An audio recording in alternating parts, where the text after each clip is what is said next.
real solid. Guys, Hey, I'm real solid. hi Kim. It feels so weird being in front of the camera. It has been the longest time.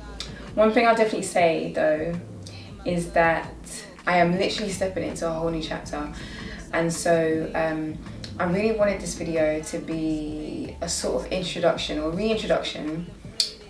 I feel like I've done so many reintroductions on this channel, but those that have like kept up to date with my journey and, you know, follow me on Instagram. I've never come off Instagram. I've really just had like massive gaps off YouTube. I'm actually really active on there. But over the last couple of years, like I've really taken the time out to just sit with myself and essentially figure out who I am. Who the fuck am I? The raw essence of who I am as an individual, and I'm still learning that every day. But just going through that journey alone has taught me a lot about how much we just don't know. Like I covered a couple of topics on the channel regarding, you know, my deconstruction of religion and, you know, all the processes and all the research that I did in order to do that. They're not all available still, because to be honest, as much as I know that the information that I put in those videos was credible, I felt like the energy that I was in at the time I was delivering it, I just didn't feel comfortable with it sitting on my channel, because I felt like I was just really angry, and not in a way that was necessarily conducive. I just felt like a lot of the videos I was kind of talking and barking, and I just, yeah. So I've only left like what is necessary, and you can still tap into those.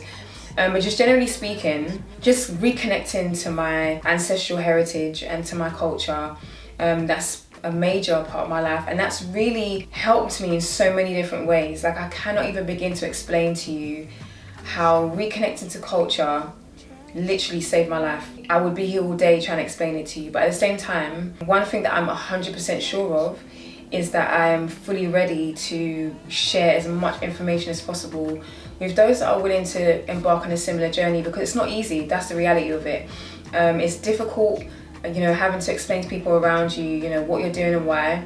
And it's also difficult because there's so much information out there, and a lot of it is also conflicting. I spoke in a previous video, again, I'm not sure which ones are still up and which ones are not, but I did mention in one of the videos that I put up with regards to deconstructing religion, is that when it comes to, you know, stepping into, you know, African sacred sciences, it's not a case of you just dabbling in whatever you want to dabble in, whatever you find on the internet, you just start doing.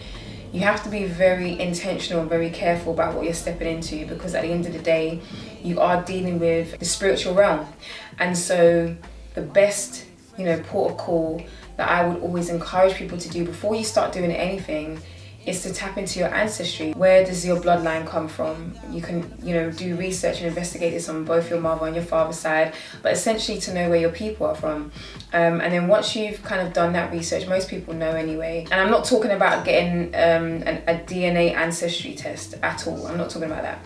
I'm talking about just genuine, like literal research, speaking to family members, grandparents, uncles, aunts, you know, going to wherever it is that you're from, actually going to, you know, the country where you're from, and actually speaking to people and getting to know, you know, who's who essentially.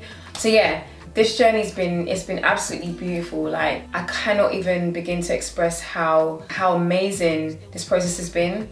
And it's not over yet. It will never be over. As long as I'm alive, so as I have breath, I'll be, you know, researching and learning about who I am and continuing to grow as an individual. I think the first thing I wanted to do before I go any further, because there's an array of videos that I wanted to do, was to talk about cultural wellness. I've been studying holistic health and wellness for about 6 years now in different modalities. So in herbs, in herbal medicine for skincare, breath work, nutrition. I'm still studying now, combining all of those different modalities together.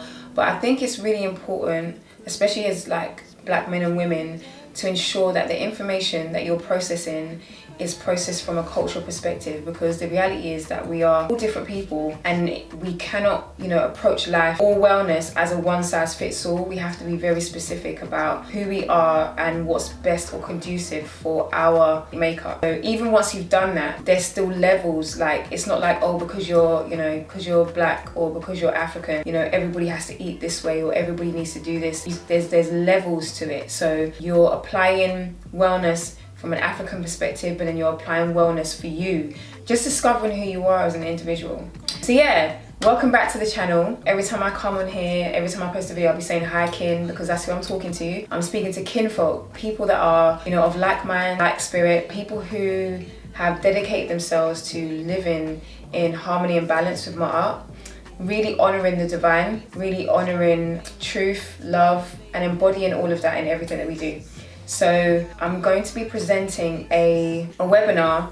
I hope it won't take too long, but really just to kind of talk you through my journey, my process, how I got to where I am now, and if you are willing, how you can embark on that process as well. So yeah, I hope you enjoy this webinar, and I'll see you in next week's video, because the plan is, as I had hoped before, is to upload a video every Sunday, or at least 2 Sundays a month. Let me not put too much pressure on myself. But yeah, at least 2 Sundays a month, but generally speaking, I'll upload on Sundays. So I'll see you guys next week. Bye. Hi kin, welcome to this short presentation. Well, I hope it'll be short anyway, on the importance of cultural wellness. As I said before, I am a cultural wellness practitioner. So essentially, I'm everything that you will be familiar with when it comes to health practitioners, but I teach wellness from a cultural African perspective. And so, yeah, let's go through this. The aim of me putting this short presentation together is really to show you like the journey that I went on to literally get to where I am today in regards to how I see culture and how I see cultural wellness, and how you can embark on a similar journey if that's something that you are interested in. So yeah, let's go. So who am I? My name is Adele. It's taken me a good number of years to get to this point where I'm fully embedded in everything that I'm doing when it comes to wellness, and I have a flow and a consistency with how I maintain my own wellness, and how I help and aid other people to do the same. As we go through this, you'll begin to understand a little bit more about my journey with my skin. As you can see, this is my before and after, but I'll explain how we got to this point and where we're coming from. So first of all, what is cultural wellness? So in Western medicine, the worldview is compartmentalized. It's divided and competitive, and people are seen as separate entities whose actions are not their own. In ancient African systems, the world is connected with close family ties. The land, which was the source of everything to sustain life, was collective ownership and therefore everyone's responsibility. So if you think of like African communities, or you think of like African villages and people that are still living in sort of like rural communities in the global south, so to speak, the land isn't like how it is divided up in the West, and you only have your little patch of land.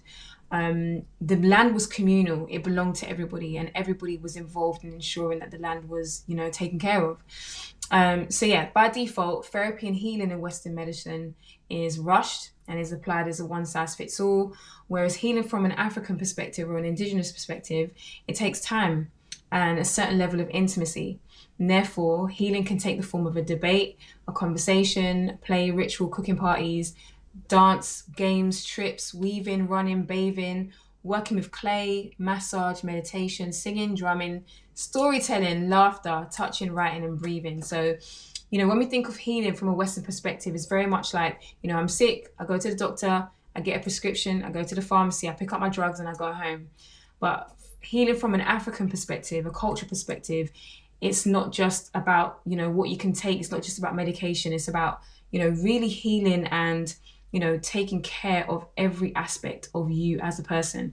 And so all of these modalities I just spoke of can contribute towards healing in that way. So yeah, 2016, this is essentially where my journey started. I was I believe I was pregnant. 2016, 2017. I just had my son and I was pregnant with my daughter. And then after I had my daughter, my skin literally just went crazy. I had eczema everywhere. It was all over my arms, it was all over my feet, it was all over my chest, all over my face. It was literally just everywhere. And so when I was going through this process, it was grueling. Like it was so grueling. And it was even more stressful because as I said, I had just had, two kids and I was having to be a mum essentially to the three children I had, including the two younger ones, and find ways to manage what was going on inside of my body, which was just insane. So the Western approach to this scenario, there were no real questions asked. When I would go to the doctor, they would literally just prescribe steroid creams. They wouldn't ask me any questions about, what was going on with me mentally, emotionally. The concerns that I had were ignored, and essentially the problems that I was having with my skin were just worsened because they weren't actually dealing with the root of the issue, and so it was like a constant cycle. I never had this picture here. At the time that I went to the hospital, I had, eczema from head to toe, and they prescribed me steroid creams, which I decided to use just out of desperation, to be honest. And once I started using the steroid creams, the inflammation went down on the rest of my body, but it broke out all over my hands, which I'd never had eczema on the palms of my hands before, and all over my scalp. And so everywhere that I wasn't using the steroid cream was flaring up with eczema, and everywhere I was using it was essentially okay. And that really let me know that the creams weren't healing anything. It was literally just suppressing. And so as I was suppressing the inflammation on my skin, it was coming up everywhere else. So that's when I made the decision to stop. So yeah, as you can see, I went through this journey. I stopped using steroid creams in 2017, or used my last set of steroid creams in 2017. Went through the journey of healing my skin naturally, holistically, and I was able to heal my skin completely by, I think this picture, with my skin clear, I believe that was like 2019.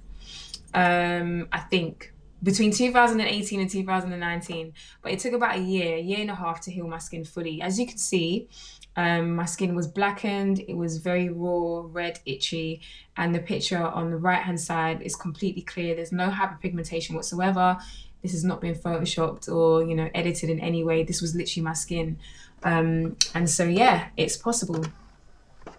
And then 2023, I had a relapse of, this is a video that you can see on the end here. I had a relapse of, chronic eczema, and I was eventually diagnosed with a condition called erythroderma, where essentially the skin is what you see here. It's like it's constantly flaky. There's swelling involved. There's weeping involved. It's really, honestly, it's so traumatic. It's such a traumatic thing to go through. And so at this point, I was, I'd got to a point where in my journey where I knew how to look after my skin, I knew how to take care of my skin. So I had no idea at the time why this had happened. And I was eating like amazingly because I was in Tanzania at the time. And so I was just really confused. But anyway, eventually I managed to get to the root of this. And again, as we go along, I'll explain a little bit more as to why. So the cultural approach, we spoke about the Western approach being, you go to the doctors, the hospital, etc. They ask what your condition is, they have a look at you, maybe do an assessment, and they give you medications to go home with, and you just take it. The cultural approach to, any ailment or whatever it is that you're dealing with is, how are you? That's the first question that any practitioner is going to ask you. How are you? How are you? How are you? So, as I'm just going to touch on this really quickly, but essentially this is like a clinical history that was compiled together by my holistic health practitioner when I was in Ghana. So he's basically put together this clinical history. He's talking about the issues that I had, the issues with my thyroid gland, which I'll probably speak about later on, and erythroderma, which not many people know, but it is actually a severe and life-threatening condition. Because of the complications that can come about with regards to infection and hypothermia. Even though I was in Ghana, I was always freezing cold, and I was always wrapped up, and I couldn't sweat, I couldn't sleep. It was just insane. But long story short, he's talking about, the fact that I was going through a divorce, I didn't have much support, and I was basically crying the whole way through the consultation. So he knew from that question that he asked, how are you, that I was not okay. But moving forward from that, we spoke about some of these issues. He gave me a nutrition plan to follow. We spoke about herbs and supplements, which I was able to implement. I had vitamin D from the sun. And then one of the things I was recommended to do, not just by the holistic practitioner, but I kind of knew that I had to do inherently, was just to focus on joy, focus on, the things that were going well, things that were, that would bring beauty and add beauty to my life. Focus on the things that were going right rather than the things that were going wrong. Like, this is really important. And so, like, similarly to what I said in the beginning about, the Western approach versus the cultural approach, there's so many different modalities that are involved in this method of making sure that the person that is unwell becomes well. So whose report will you believe? The reason why I put this in here is because, when I was going through my skin healing process, or when I was in the thick of my chronic skin condition, I was told by every dermatologist that I saw that I could never heal my skin from eczema.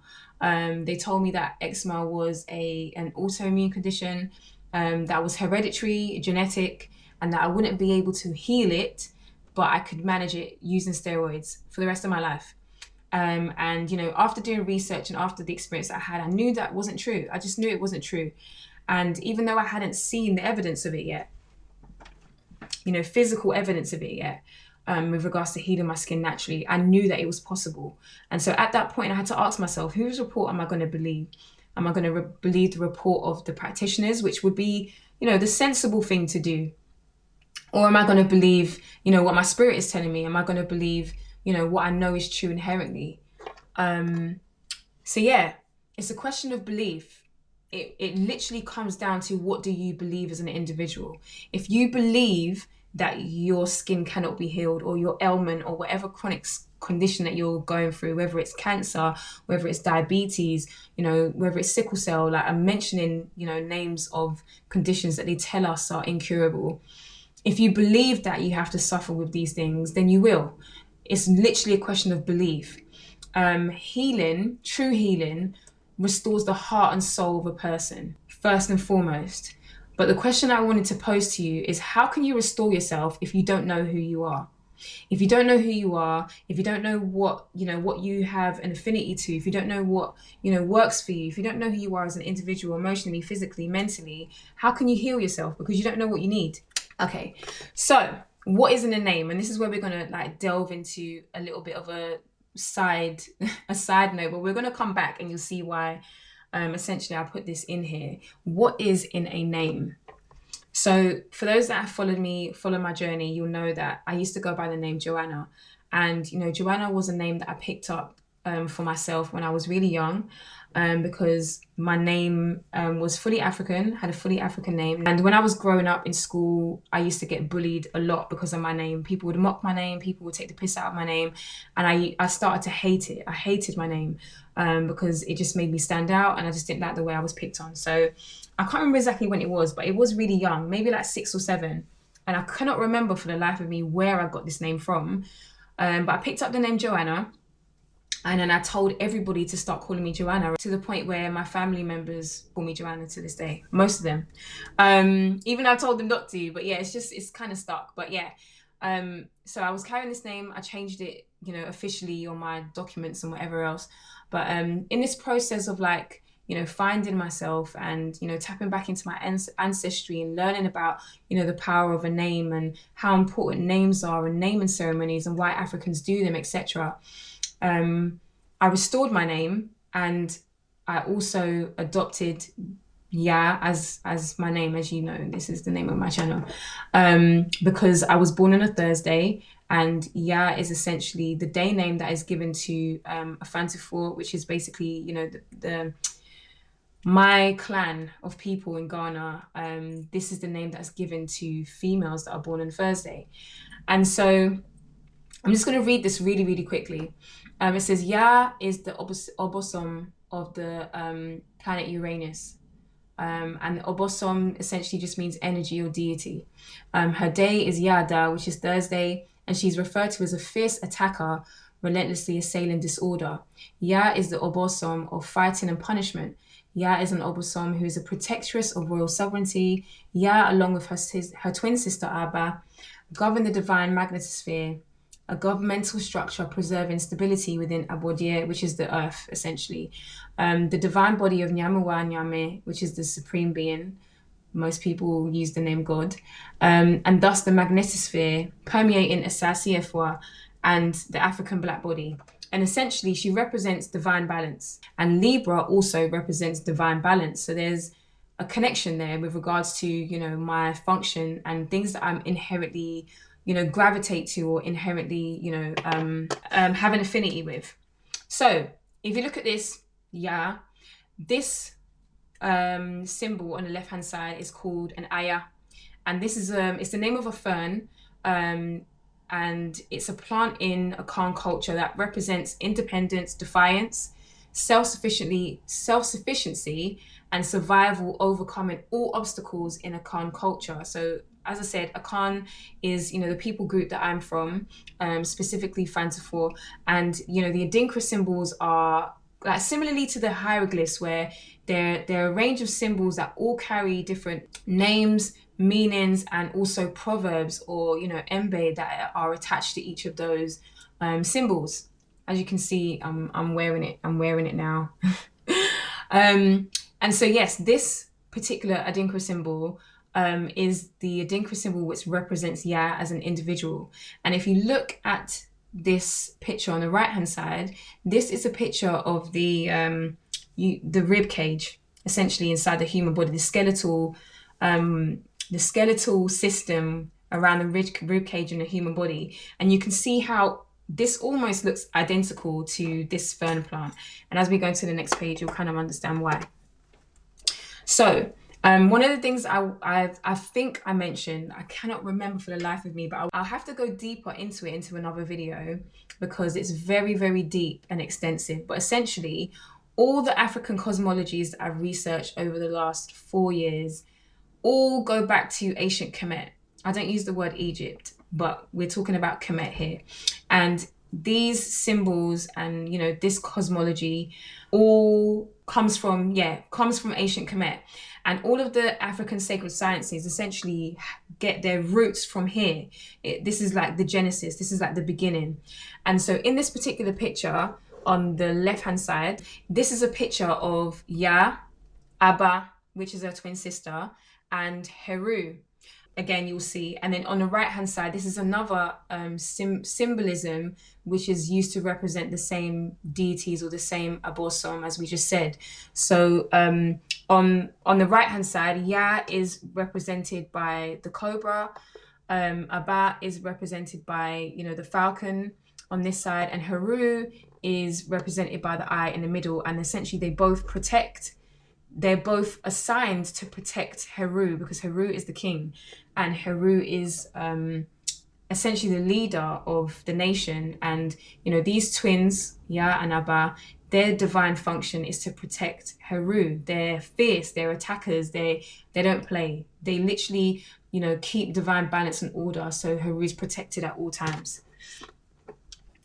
So the reason why I put this here is because I wanted to show you physically in the human body, how that looks. Remember, I just showed you a picture of the aya, which is the fern, covering the skeletal system around, in this area, the green area, that the lungs are on either side, and then you have the heart, which sits right in the middle. And so science is reflective of a body part or an organ inside the human body. There's a famous saying that most people, credit to occultists, which is, as above, so below, as within, so without. But everything that we see in the atmosphere within creation, as in, in the cosmos, is only a magnitude of what is existing inside of our bodies. And so we have, a universe inside of us. So each abosom, each deity represents not only a planet in the cosmos, but also represents, an organ within the human body. And so, as I said, Ya represents, the the divine balance. She represents the respiratory system. So she represents the lungs. Her and her twin sister, because there's two. And by looking at the human body, that these two lungs, they sit inside your chest and they literally essentially surround your heart. And so this picture that I showed you before with, Ya and Abba on either side and Heru in the middle is literally a picture of what, they represent inside the human body. And then on a magnitude, on a bigger scale, this is literally a picture of what Ya and Abba represent in the cosmos. Heru is in the middle. The earth is like the heartbeat of the cosmos, or the center of creation. And there's a magnetosphere. It's like poles that basically, protect the earth. They essentially stop, like asteroids and, different things being able to just hit earth. It literally forms like a hedge of protection.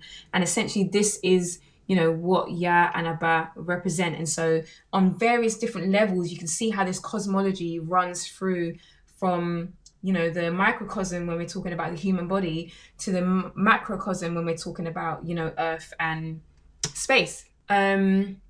And so the reason why, I explained all of that with regards to, me personally, my journey, my name, is because the more I understood about, my function, my cosmology, the day that I was born on and the energy that I carry, it became very clear to me why I suffered the ailments that I suffer from. And, I'll go into this in another video, but there's specific energies that each of us carry depending on, the bloodlines that we come from, the days that we're born, the months, the time periods of the year that we're born. And all of these energies come together to make us as human beings.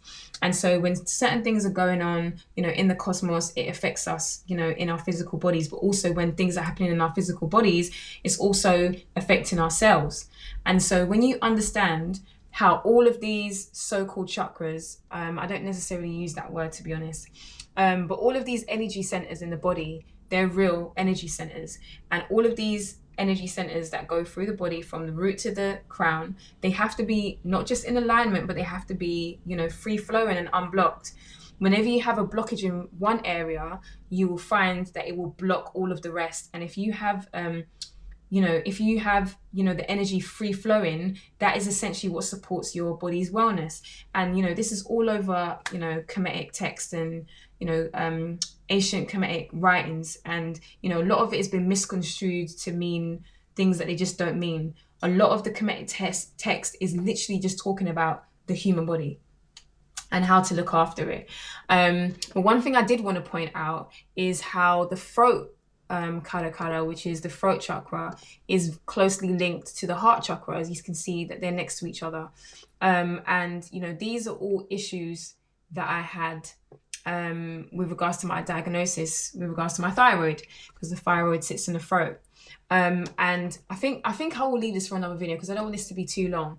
But as I said, when there's a free flowing of energy from the top all the way to the bottom, then that means that your body is functioning at optimum and it's well. If any of these energy centers are blocked, no matter where it is, and it causes blockages in every other area. And so I want you to remember this because I'm going to be doing a video soon on the throat womb connection when it comes to the female anatomy. So yeah, this is a quote from Dr. Marimba Annie. She's definitely somebody that I would look into and tap in and research and read her books because she's absolutely amazing. But one of the phrases that she uses, or one of the terms that she's coined in one of her books, is that your culture is your immune system. And as I said, as a cultural wellness practitioner, as someone who's gone through this journey and someone who's essentially healed herself of every ailment that she was diagnosed with: hypothyroid, fibroids in my womb, chronic skin, eczema, erythroedema, all of these different things. I was able to heal all of those ailments that I was struggling with by returning back to culture and understanding who I am as an individual. And so, a lot of the reasons why, Black and African people are suffering with an array of different ailments, when it comes to any ailment you can think of, we're always at the top. We're at the top when it comes to testicular cancer. We're at the top when it comes to breast cancer. We're at the top when it comes to womb issues. We're at the top when it comes to autoimmune diseases. All of these things are really the result of us being outside of our own culture. We've been embedded into a culture that doesn't belong to us, and we've been forced to function in a culture that's not conducive for our mental, emotional, physical well-being. And so, if you are someone who's struggling with their health, and you don't know where to start, this is definitely a good starting point. And to be honest, even though this is like more directed towards, African and indigenous people, I think it's important for us to know that we're all different, and that, your culture truly is your immune system. Wherever you're from, wherever you have an affinity to, it's those practices and immersing yourself in your ancestry and your particular culture that will bring wellness to your immune system and to your life. So during my personal journey with eczema, I realized that billions of people were suffering and being made to suffer because of a general lack of knowledge, not just with regards to eczema and skin disorders in general, but basic healthcare. In the Western world, the underlying and direct issues causing the onset of disease are largely ignored, and pharmaceuticals are sought to suppress symptoms to produce the appearance of recovery. It's like a scam. That's the best way for me to put it. It's a scam. The medication that they give you is not healing you, it's just suppressing symptoms. You're not getting to the root cause of any issues. And so they're essentially scamming you of your money, your time, and your mental health. This is a never-ending cycle that is perpetuated because it creates customers for life who will continue to return to medication in order to treat symptoms as well as side effects from previous medications. So if you're someone who's been in the system, you know how it works. They give you a medication for this, a medication for that, and they will say, oh, these symptoms, this medication carries all of these side effects. And then once those side effects start to kick in, then they'll give you another medicine for that and another, and it's an ongoing cycle. And this is a quote from an amazing author, amazing writer called Kim Wandande, Kia Ben Seki Fukiao. He has an amazing book called Self-Healing Power and Therapy. I usually have my books here. I would have shown you, but it's not here. And this is a quote that he has in his book, and I wanted to make sure that this was in here. And it says, societies are made up of communities. Communities are made up of families, which are made up of individuals. I'll say that again. Societies, so society as a whole, are made up of communities, so smaller communities. Communities are made up of families, so, mum, dad, children, grandmas, families, which are made up of individuals. So the individual makes the family, family makes the community, community makes the society. So it starts from me and you as individuals. Collective health is not more important than individual health. The physical as well as the mental state of health of one individual or groups of individuals can save or paralyze the entire family, community, industry, and even the whole nation, as it is in politics. An incompetent or mentally ill leader can cause national destruction or lead his country to a war that the country will be unable to win. You can take a minute to take it in. So basically what he's saying is that as individuals, as I'm talking to you and referring to myself, the collective health of the community and the society is not more important than my health or your health, because as individuals, we make up families, we make up the community. If we as individuals are not well, mentally, physically, emotionally, we will cause destruction to our families, to the community, and eventually the society. So this idea of cultural wellness is so much bigger than just I need to heal myself from eczema, I need to heal myself from cancer. It's really a collective, effort of, looking after and loving oneself so you can be a benefit to those that you're part of a community with, whether it's your family, your community, society. Again, it starts from the individual, but then the effects or the ramifications of you taking care of your health in all of those different aspects is going to reverberate to those around you. And again, health and wellness isn't just pertaining to the physical body. Health and wellness is also pertaining to your mental health, your emotional health, your reasoning, your morality. There's so many different things that, embody this word that we have called culture, and all of those different things are embedded in all of that. And so part of your wellness is being able to live in harmony with other people. Part of your wellness is being able to respect and love and nurture and truly take care of other people. Part of your wellness is honesty, being honest with yourself first and then being honest with others. And it comes all together. If you really respect yourself and you really love yourself, you will nurture yourself in a way that allows you to nurture other people. And again, this is also a biblical principle. When we're looking at the 10 Commandments, it talks about, loving your neighbor as you love yourself. If you don't love yourself, you're not able to love a neighbor. And those that cause harm to others first cause harm to themselves because they don't love themselves. That's just how it works. And so I will definitely tap into that book if at any point you have time to. But we're coming to the end of the webinar, and I really hope that, me sort of explaining just a little bit what cultural wellness is and why cultural wellness is important to me. That is. So Abertum is my brand. Abertum is a brand I've been building for just under 2 years now. And, we call ourselves the black seed of cultural wellness because, the trees that you see, major, massive, huge trees that you see always starts off as a seed. Just as I was saying, that the individuals, eventually go on to affect the community and the society. This is exactly how I see this brand. That we're going to start off as a seed, sowing seeds of wellness into individuals. And then eventually we're going to make a massive global impact. And so eventually, my desire is that Abertum will become a global African company. The objective is to become the #1 wellness brand for African and indigenous people worldwide, to guide people into reconnecting with their indigenous cultures and medicine, to blend wellness and spirituality as a holistic practice because there's no separation of the two, and create each product, everything that we put out in terms of products will have ingredients, wisdom, or artisans that are from the African continent. So just before I close off, I just wanted to show you some of the products that we've done already. So last year, I launched a range of tea blends that completely sold out, which was amazing.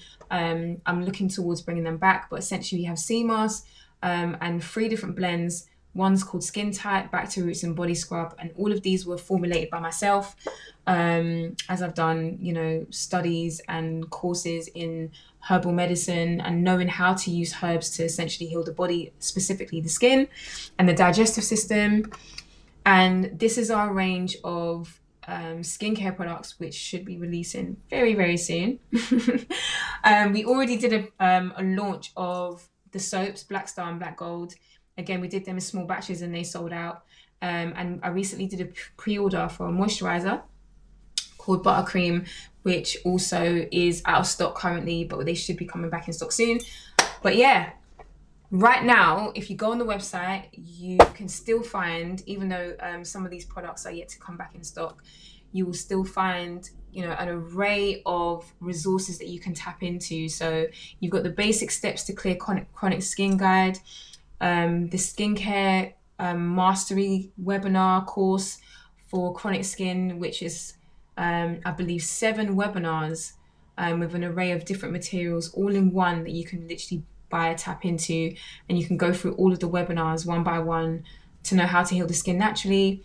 There's a detox guide which focuses more on fasting and how to use nutrition to cleanse and detox the skin, because I usually host fasts every 3 months in line with the equinoxes and solstices of the year. So the autumn equinox, spring equinox, summer solstice, winter solstice. So that guide covers all of the fasting requirements for each of those seasons. It also talks about how to fast as a woman with a menstrual cycle, so you're not causing harm to your body. And then lastly, a nutrition guide that really delves into nutrition and how to use nutrition to heal chronic skin. So I hope that has been super, super helpful. As I said, I'm so excited to be, back on my channel. I've been on Instagram like consistently, but YouTube's always a little bit difficult for me because the amount of time it takes to film, edit videos, and just to make sure that everything is really clear and concise. But yeah, I wanted to make sure that when I did come back to my YouTube channel, that I can be fully present. And I'm in a good headspace. I'm not angry. I'm not angry or stressed out. But yeah, if you want to tap into any of the the resources that I have, you can take a picture of the QR code. You can see all of my contact details as well in case you want to contact me directly. So email address, website, Instagram pages. So yeah, I hope this has been helpful.